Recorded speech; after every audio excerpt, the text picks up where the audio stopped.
या सगळ्याच गोष्टी आता समोर येतील। मग या सगळ्या गोष्टीवरती आता काय आहे विचार विनिमय करून निष्काळजीपणा तर कॉन्ट्रॅक्टरचा आहे आणि त्याच्यावरती संबंधित साईट इंजिनियर्स जे ठेवले होते त्यांनी त्याच्यावरती देखरेख ठेवली होती का, त्यांचं लक्ष होतं का, या सगळ्याच प्रश्नचिन्ह या ठिकाणी आहेत। साधारणपणे काम सुरू असताना त्या ठिकाणी सुरक्षा व्यवस्था देखील असणे अपेक्षित आहे, मात्र या ठिकाणी कुठल्याही प्रकारची सुरक्षा नाही, रस्ता वाहतूक देखील हे कुठेतरी जबाबदारी एसओपी जे असते कुठल्याही अशा पद्धतीचं काम करत असताना एसओपी ही मेंटेन करावी लागते, सगळ्याच गोष्टी असतात। आता ह्याच्या पुढचे पण पॅराफिट वॉल जर बसवण्यात येणार असतील तर ह्याच्या पुढची आता काळजी तर घेणारच आहे, पण आता हे का झालं याची तर आता कारणं शोधावी लागतील। संपूर्ण माहिती घेऊन मी तुम्हाला सगळं सांगते। क्या किसकी लापरवाही लग रही है, क्या कहना चाहेंगे? आपने कहा कि किस तरह का लापरवाही बहुत बड़ी है। यहाँ पे एमएमआरडी का काम है, यहाँ पे जो प्रशासन के लोग और जिसको भी ये कॉन्ट्रैक्ट दिया है उसने किस तरह का काम किया है। अगर मुझे मैडम के पास से पता चला है कि कल ही पैराफिट वॉल यहाँ पे फिटिंग की है तो उसको बैरिकेड्स की सुरक्षितता, उसकी सेफ्टी, उसका जो नॉर्म्स है उन्होंने वो फॉलो किया है या नहीं। अगर वो नहीं फॉलो नहीं किया या किया तो नीचे से वाहतूक जा रही है, गाड़ियां जा रही है तो उनको रुकाना चाहिए था उतने टाइम के लिए। रुकाना चाहिए था। पास ही के हॉस्पिटल में 4 उपासना हॉस्पिटल में उनको सबको एडमिट किया है। उसमें एक व्यक्ति एक्सपायर हो गए, वो भी पता चला। रिक्शा में बैठे हुए पैसेंजर उसमें मृत घोषित हो गए और बाकी के 3 जो है उनको उपासना मल्टी सुपर स्पेशालिटी हॉस्पिटल में एडमिट किए। घटना 12 ते 10 पर्यंत झाली, समजते मात्र एमएमआरडीचे अधिकारी असतील अजूनही आलेले नाहीये, ते पण मी आता माहिती घेतली। ते निघाले आहेत पण ते अजून पोहोचलेले नाही, पण बाकी ज्या आस्थापना आहेत त्या बाकी ह्या ठिकाणी आलेल्या आहे। आमची मुंबई महानगरपालिकेचे घटना घडता आहेत, एमएमआरडीए कुठल्याही पद्धतीच्या प्रिकॉशन घेताना दिसत नाही। इव्हन कॉन्ट्रॅक्टर बरोबर जे अग्रीमेंट केले जातात खास करून एसओपीच्या अनुषंगानं, तर त्याचं जे अंमलबजावणी होणं जे अपेक्षित आहे ते होताना दिसत नाहीत आणि लोकांच्या तक्रारी आहेत की इथं अशा घटना वारंवार घडतायत। नाही, हे फार चुकीचं आहे। मुंबईच्या सुरक्षितेचा प्रश्न हा सर्वात मोठा आहे। जरी आपल्याला मुंबईचं इन्फ्रास्ट्रक्चर चांगलं करायचं आहे, मुंबईकरांना सगळ्या सुखसुविधा द्यायच्या आहेत, पण त्याचबरोबर मुंबईकरांची सुरक्षितता हा फार महत्त्वाचा विषय। तर हे काम ज्यांनाही मिळतंय त्यांनी सगळ्या नियम फॉलो, एसओपी सगळ्या फॉलो करून त्या ठिकाणी काम करायला पाहिजे। ही प्राथमिकता माझी तरी राहणारच आहे। मुख्यमंत्र्यांनी याबाबत माहिती घेतली का आपल्याकडनं? मुख्यमंत्री साहेबांनी पूर्ण माहिती घेतली असणार आणि त्यांच्यापर्यंत ही पूर्ण पोहोचली, पण खुद्द आमदार साहेब या ठिकाणी, स्थानिक आमदार मिहिरबाई कोटेच्या या ठिकाणी तात्काळ आलेले आहेत। त्यामुळे आम्ही सगळे या ठिकाणी संवेदनशील आहोत आणि आम्ही सगळे या ठिकाणी उपस्थित आहोत। यह जो गर्डर गिरा है उसको 2 ही एंकर निदर्शन में आए हैं, उसको लगकर भी जो गर्डर है उसमें भी 2 ही एंकर है। वह वीडियो भी हमारे बीएमसी के वार्ड ऑफिसर के पास आ गया है। राज्य के मुख्यमंत्री महोदय को मैंने पूरी जानकारी करीबन 12:30 बजे दी। उन्होंने आश्वासन दिया है कि ये पूरी घटना का प्रॉपर थरो इन्वेस्टिगेशन होगा और जो भी इसमें दोषित पाए जाएंगे, एमएमआरडीए के अधिकारी हो गए, कॉन्ट्रैक्टर हो गए, जो कोई भी हो, उन पे कड़क कार्रवाई की जाएगी, गुनाह दाखिल किया जाएगा और अधिकारी दोषित पाए गए तो अधिकारियों को निलंबन भी किया जाएगा। मुख्यमंत्री महोदय को जब मैंने बताया कि एक नागरिक की मृत्यु हो गई है तो उन्होंने संवेदना व्यक्त की है और कहा है कि हम उनके परिवार के साथ महाराष्ट्र शासन यह दुख की घड़ी में साथ में खड़ा है। बाकी 3 लोग हैं, उनका उपासनी मल्टी स्पेशलिटी हॉस्पिटल में उपचार चल रहा है। 2 पेशेंट्स एकदम स्टेबल हैं।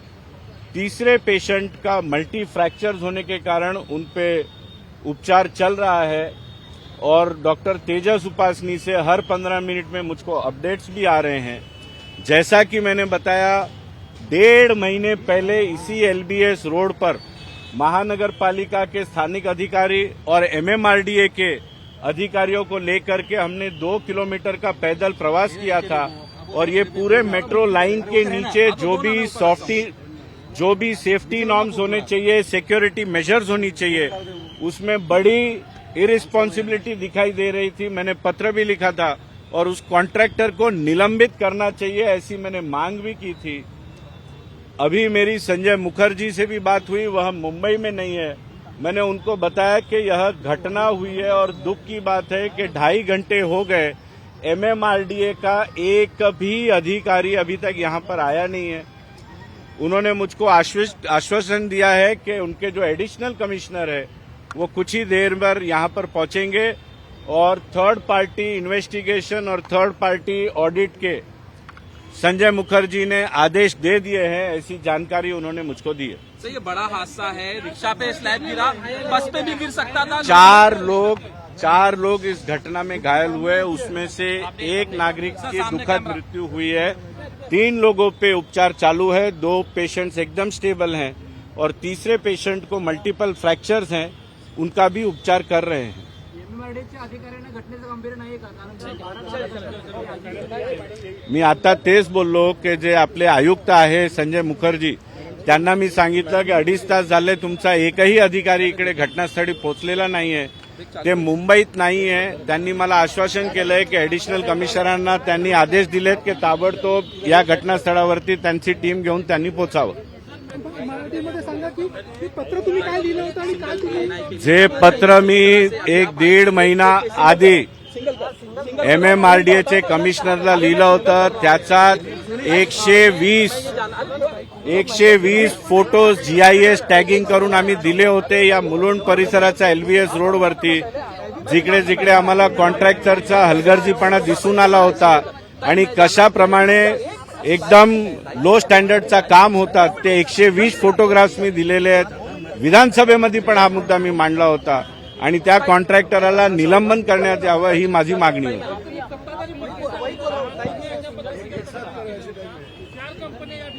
जानना चाहूंगा आप आई हैं, पूरा हादसा यहाँ पे लापरवाही देखी जा रही है। MMRDAचे ऍडिशनल कमिशनर आले की आपल्याला पूर्ण जानकारी मिळेल की हे कॉन्ट्रॅक्टर कोण होता, हे स्कोप ऑफ वर्क कोणाचा होता आणि कोणाची हे निष्काळजीपणामुळे ही घटना घडलेली आहे।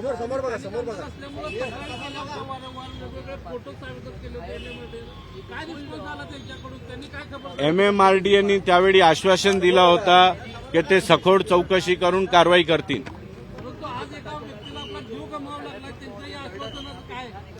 म्हणून मी सांगितलं घटना दुःखद आहे आणि मुख्यमंत्री साहेबांनी आदेश काढलेले की सखोल चौकशी करून जे कोणी या घटनेचे दोषी आहेत त्यांच्यावरती कडक कारवाई करून जर अधिकारी असतील तर अधिकाऱ्यांना निलंबन पण करण्यात येणार आणि त्यांच्यावरती गुन्हाही दाखल करण्यात येणार। आपने इसकी शिकायत की थी और एमएमआरडी की तरफ से आपको क्या कहा गया था? क्या आपने इसके 2 मिनिट तुमच्या तक्रारीवरती आणि 120 फोटोवरती जर योग्य वेळी कारवाई झाली असती तर यांचा जीव वाचला असता। हे बघा, जे मी 120 फोटो दिले होते ते खालचं पूर्ण जो काम आणि सिक्युरिटी मेजर्स होता त्या संदर्भात दिले होते, वरती आम्ही जाऊ शकत नाही आणि म्हणून ती तक्रार वरची नव्हती, पण खाली त्यांना टेंडर प्रमाणे जे जे SOP सांगा त्यांना जे जे काम करायचे होते, अटीतटी होती, त्याचा उल्लंघन होता, ती तक्रार आम्ही केली होती। सर आपने एमएमआरडी से इसकी शिकायत की थी और उनकी तरफ से क्या कॉग्निजेंस लिया गया था? MMRDA के कमिश्नर ने तब मुझको आश्वासन दिया था कि जो तकरार मैंने दी थी वो नीचे के कामों को लेकर के दी थी, उस पर वह इंक्वायरी करके कड़क कार्रवाई करेंगे, ऐसा संजय मुखर्जी ने खुद मुझको आश्वासन दिया था। सर अब इन पर क्या कार्रवाई होगी क्योंकि 3 से 4 कॉन्ट्रैक्टर हैं, कौन जवाबदेही होगी? एग्जैक्टली। तो जैसे MMRDA के एडिशनल कमिश्नर आएंगे तब हमको पूरी जानकारी मिलेगी कि इसके जवाबदार कॉन्ट्रैक्टर कौन है। संजय मुखर्जी ने फोन पर मुझको यह आश्वासन किया है कि थर्ड पार्टी थरो इन्वेस्टिगेशन करके जो इसमें दोषित होगा मुख्यमंत्री महोदय के आदेश अनुसार उस पर कार्रवाई होगी और गुना भी दाखिल होगा। सर जो इंजर्ड है और जो जिनकी डेथ हुई उनको सरकार की तरफ से कोई मदद दी जाएगी? महाराष्ट्र शासन उन सभी के परिवार के साथ पूरी इस दुखद घटना में उनके साथ खड़ा है और निश्चित जो 3 व्यक्ति जिनका उपचार चल रहा है उनका भी पूरा ख्याल महाराष्ट्र शासन रखेगी और जिनकी दुखद मृत्यु हुई है उनके परिवार को भी कंपेन्सेशन महाराष्ट्र शासन बिल्कुल देगी। निश्चितच जे मी आधी पण उचललं होतं ते पुन्हा या घटना संवेद पूर्ण मी विधानसभागृहात मांडणार आहे।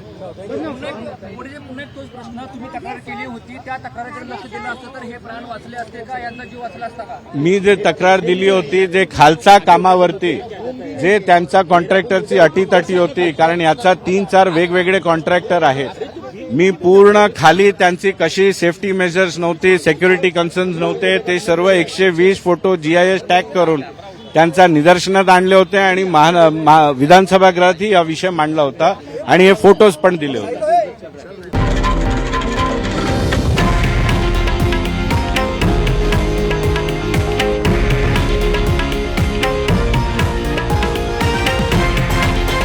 हे आहे देशातील नंबर 1 न्यूज नेटवर्क आणि आपण पाहत आहात TV9 मराठी, एकमेव.